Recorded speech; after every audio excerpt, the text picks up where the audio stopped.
Robert Grdić, tokrat Guns N' Roses. Zakaj Guns N' Roses? Pa kako je bilo? Počutil sem se super, nastop mi je uspel, sicer na začetku nisem slišal benda dobro, ampak smo hitro ujeli in takt in ritem, tako na koncu je vse lepo izteklo, zadovoljen sem z nastopom.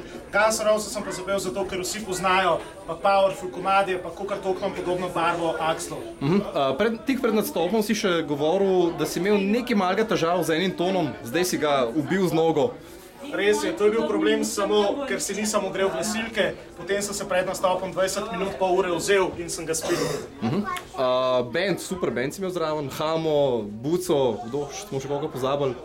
V glavnem Hamo, Buco, pa ostali fanti so super, naredili smo 2 vaji, pa tukaj generalko, pa suho vajo, pa smo naredili tako, kot treba, tako da fanti so super, se da z bandom delati. Kaj pomeni suha vaja? Za mokre vaje, pri rokerjih vemo približno, kaj je mokra vaja, tam za šankom gor, na terasci. Kaj pa suha vaja? V bistvu sem se malo zarekel, ne, suha vaja je v bistvu z matrico, tako da vzamem nazaj to. Plani za naprej? Plani za naprej so taki, da v bistvu samo čakam eno osebo, da me pokliče, da me vrže naprej. To je bila ena velika odskočna deska za mene, tako da upam na najboljš. Maili letijo 100 na uro, Facebook prijatelji se množijo 100 na uro, kakšni so občutki po drami?